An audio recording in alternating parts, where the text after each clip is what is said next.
Este es el Peñón de Gibraltar, sobre el estrecho del mismo nombre, en el extremo sur de la península ibérica, sobre el mar Mediterráneo y a pocos kilómetros del norte de África. Su nombre, Gibraltar, proviene del árabe Jabal Tarik, la montaña de Tarik, en homenaje al general Tarik ibn Ziyad, quien, al comienzo del siglo VII, cruzó el Mediterráneo desde el norte de África, desembarcó en el Peñón y tomó posición de comando allí para iniciar su incursión sobre la península ibérica. Desde allí cuenta la historia que entró con cerca de 9.000 hombres, venció al rey Rodrigo y a los ejércitos visigodos, dando comienzo a una historia de 8 siglos de dominación y cultura árabes en España. En pocos años, los árabes se establecieron en casi toda la península, que pasó a llamarse Al-Andalus.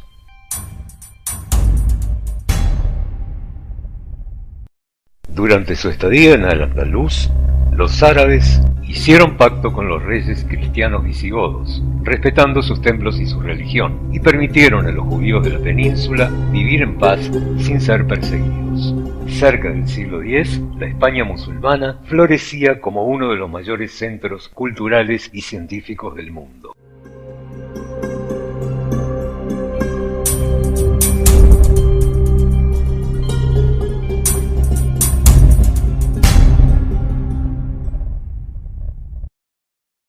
Los árabes introdujeron muchas cosas en España durante su larga estadía de 8 siglos allí.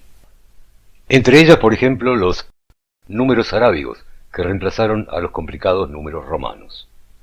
Y el número 0, que facilitó mucho los cálculos y les permitió hacer grandes avances en matemáticas, arquitectura, ingeniería y astronomía.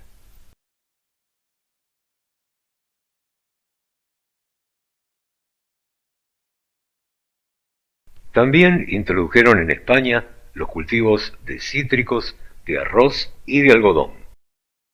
Con el arroz y algodón fabricaron papel, un secreto que habían copiado de los chinos, y lo introdujeron en la península ibérica, reemplazando los costosos pergaminos de piel de becerro que usaban en los reinos cristianos.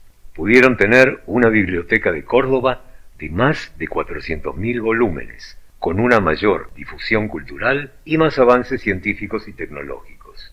Hicieron grandes trabajos de traducción del griego, tradujeron las obras de Aristóteles y Platón y formaron médicos sobre las traducciones de Galeno y geógrafos sobre las de Ptolomeo. Fue un poderoso imperio que dejó una gran herencia cultural. Y entre las muchas cosas que dejaron los andalusíes, dejaron sus nombres, que se mezclaron con el latín vulgar y los dialectos regionales, que fueron conformando poco a poco el idioma español. Esos nombres son fruto de un rico intercambio cultural.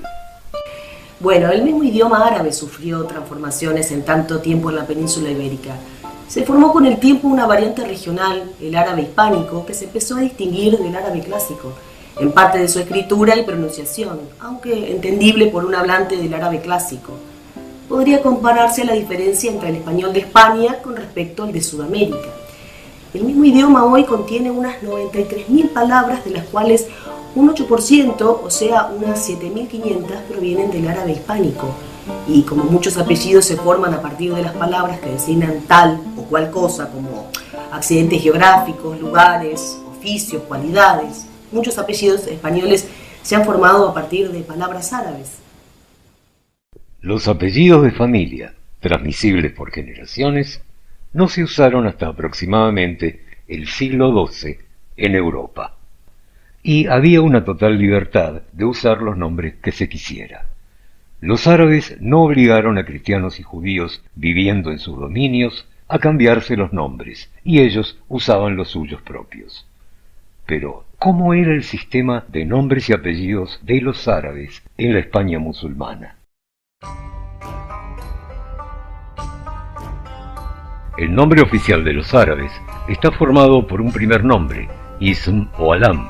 Son muy frecuentes los nombres propios que se forman con la palabra siervo, abd para el hombre y ama para la mujer, seguida del nombre de Dios, Abdalá, o de uno de sus atributos, Abd al-Malik, siervo del soberano, más un patronímico llamado Nasab, hijo de, que se expresa con ibn, ben, para los hombres, y bint, para las mujeres, más un nombre regional, un toponímico o referente a su tribu, que se llama Nisba.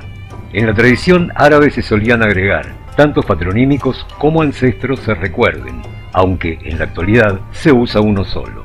Cuando se tienen hijos se agrega un componente de paternidad, la cuña, abu para el hombre, para la mujer, seguida del nombre del primer hijo. Hay también un sobrenombre que se agregaba al nombre para mejor identificación, el laqab. Podía referirse a un lugar de nacimiento o a una característica física o a un oficio. De estos laqab se formaron después muchos apellidos españoles.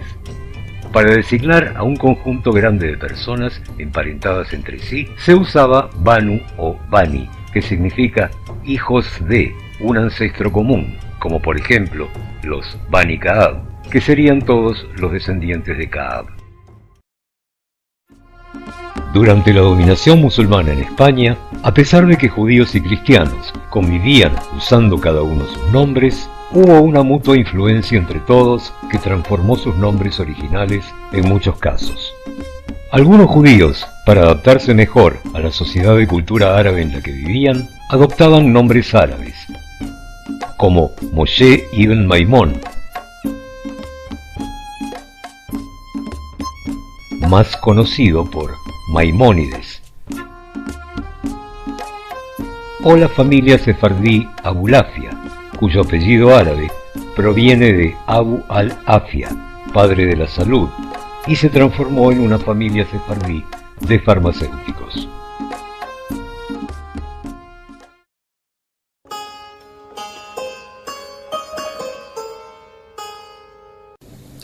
Cuando los árabes llegaron en el siglo VIII a la península ibérica, por supuesto había mucha gente viviendo allí, hispano-romanos y visigodos.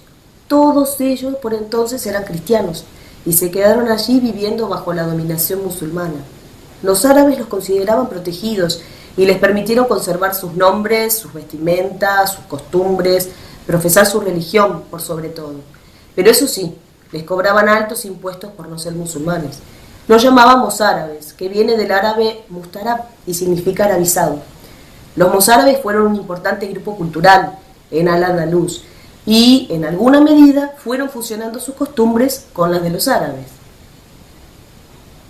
El filólogo español José Godoy Alcántara nos dice en su ensayo histórico-etimológico de los apellidos castellanos que en los tiempos de Al-Andalus, los mozárabes, entre quienes se perpetuó el estado de la sociedad visigoda, no conocieron los nombres de familia. Por lo demás, la adopción de nombre era completamente voluntaria e indistintamente siguiéronse llevando durante la Edad Media góticos, hebreos y cristianos con paganos y musulmanes, que no se dejaban ni aún al recibir las sagradas órdenes. Así es que hallamos abades, presbíteros y diáconos de nombre Salama, Musa, Meliki, Ayub, Abdelaziz, Mutarraf, Ismael y Mahamud, obispos denominados Amor, y prelados de convento que se llaman Baco.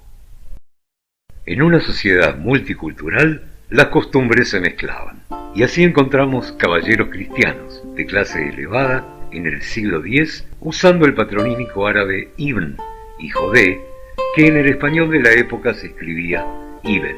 Dos caballeros de León, Gibuldo y Arocindo, en una escritura del año 937, dejan tierras en legado de herencia a sus hijos, quienes aparecen firmando como Piloti ibn Gibuldo y Olemundo ibn Arocindo.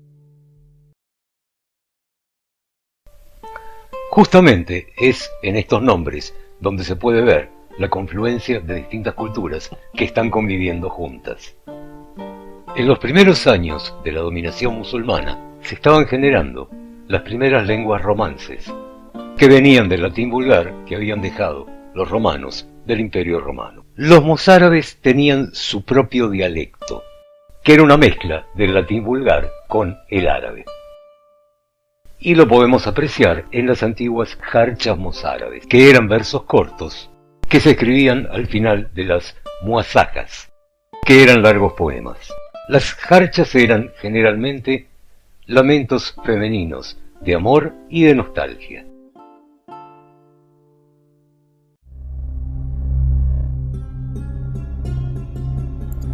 Vai-se meu coração de mim, e errado, si se me tornará tan mal meu doler e lila viv, enfermo yed, quando sanará?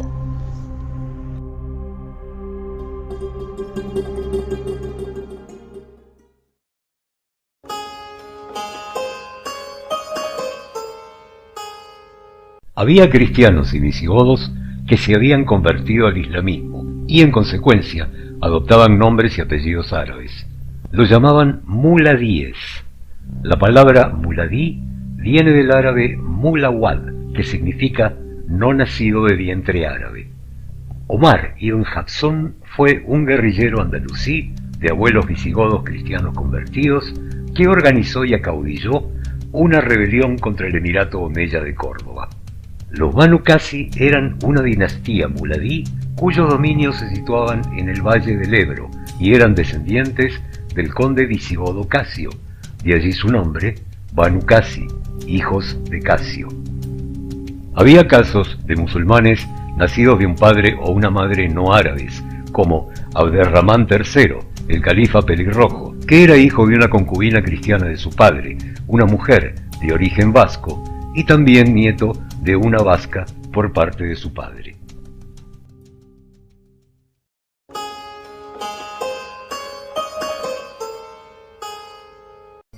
Durante 8 siglos existió Al-Andalus, siendo cada vez más chico su territorio por los avances de reconquista de los reinos cristianos. Durante gran parte de esa reconquista, los mudéjares, o sea los árabes musulmanes, viviendo en los reinos cristianos, siempre gozaron de mucha libertad para conservar sus nombres, idioma y costumbres.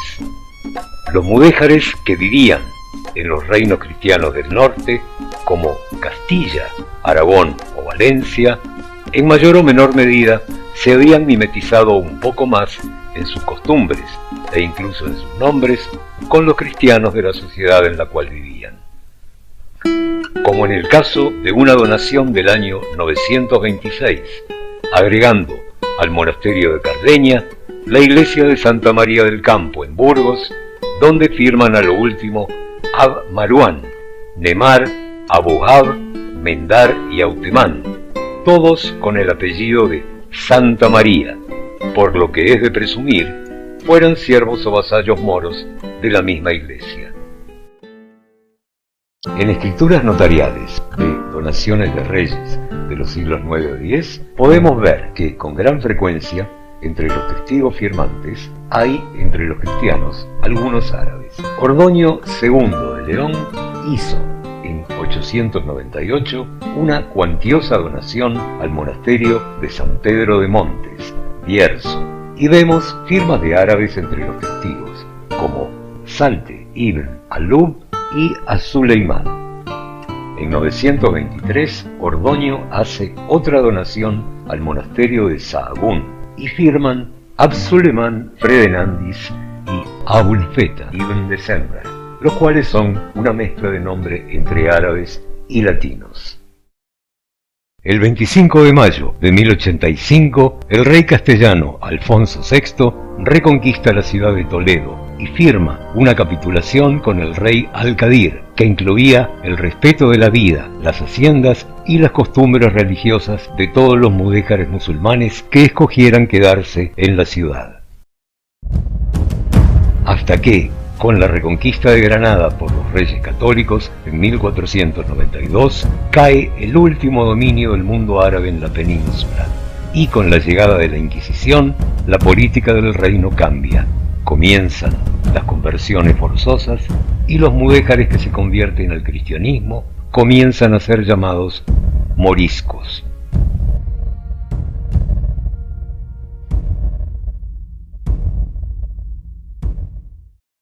En 1501 se promulgó la pragmática de conversión forzosa de todos los mudéjares granadinos.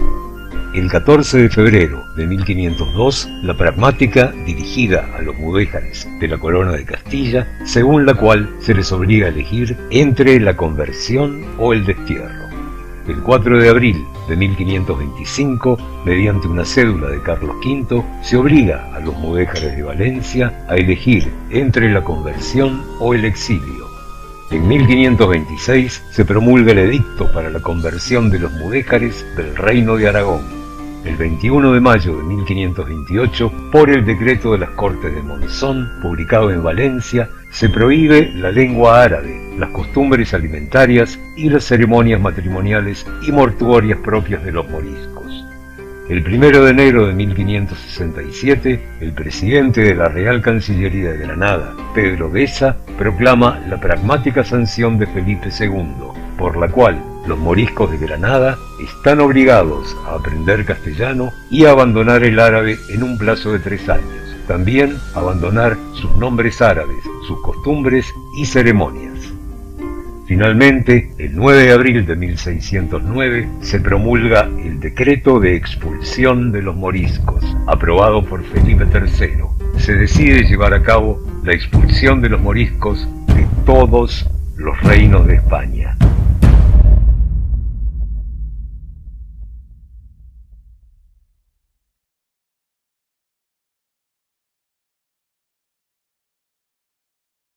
Medio millón de moriscos musulmanes fueron expulsados de la España medieval.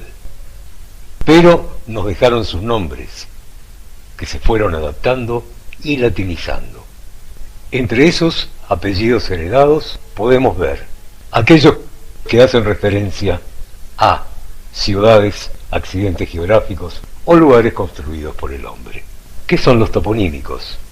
Otros que hacen referencia a oficios, profesiones o cargos públicos, y otros que hacen referencia a características personales. Y ahora, a continuación, aquí veremos algunos de estos apellidos.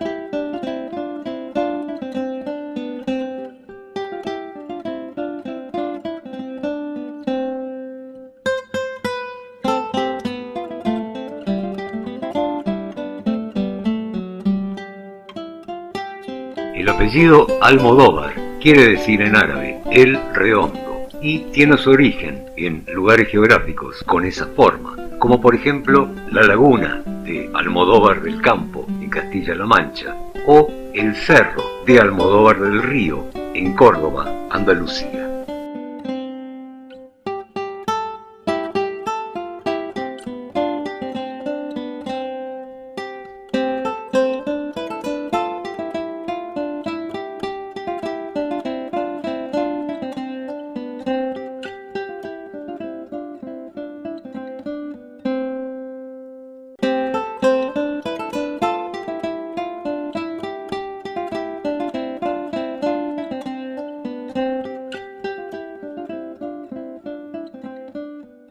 En Castilla-La Mancha se encuentra la ciudad de Calatrava, una de las órdenes honoríficas y nobiliarias más importantes que tiene España es la Orden de Calatrava.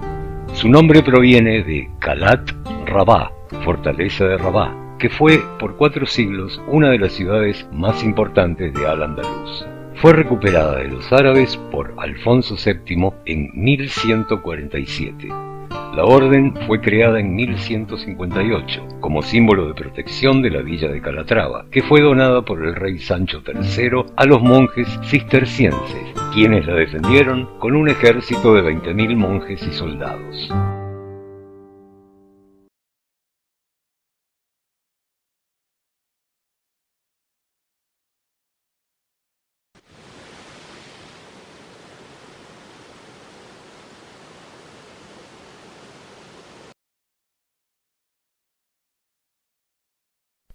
Madrid.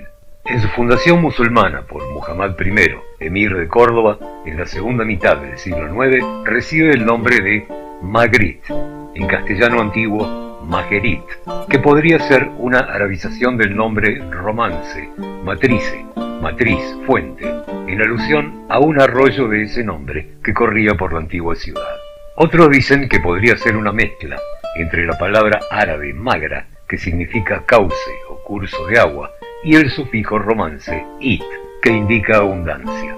El significado sería, por lo tanto, lugar abundante en aguas, por los arroyos de la ciudad.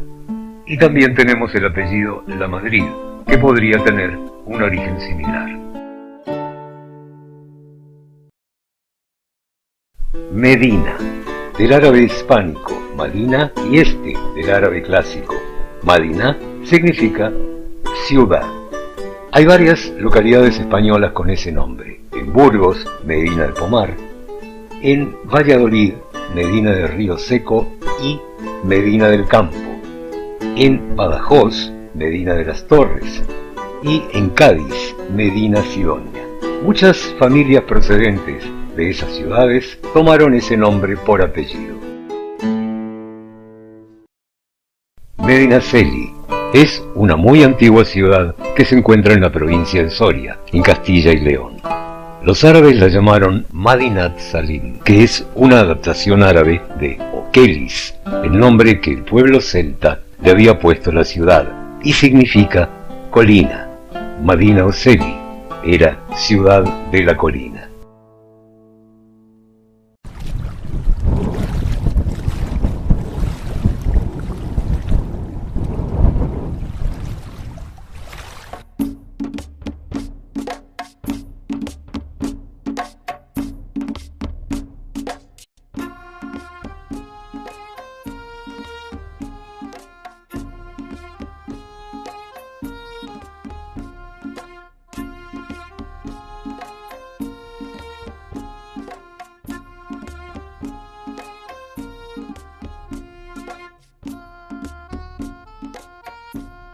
Zamora es una antigua ciudad de Castilla y León, que los visigodos llamaron Semure, y los árabes la llamaron Asemur, olivar silvestre, y también Samurá, ciudad de las turquesas, aunque también está registrado su nombre en árabe como Madinah Samarat, ciudad esmeraldina, por el verdor de sus campos.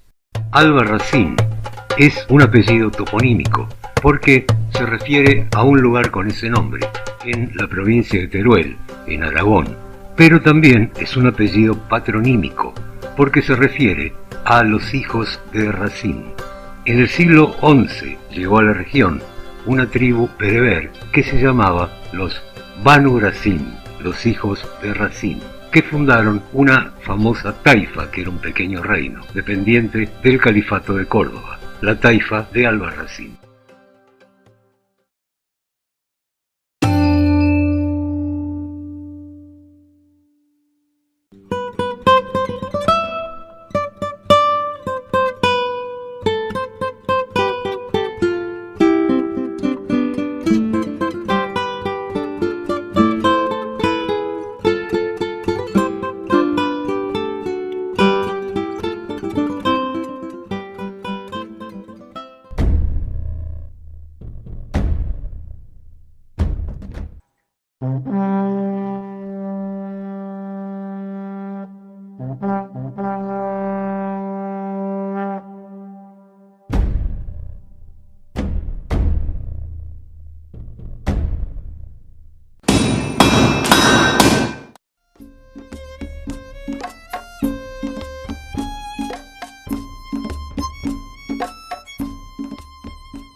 Al-Mansur, o Almanzor en español, fue un importante político y militar andalusí que ganó numerosas batallas y fue el caudillo o la figura principal por años del poderoso Califato de Córdoba. Su nombre, Mansur, o españolizado como Mansor, se difundió como apellido de familia en España.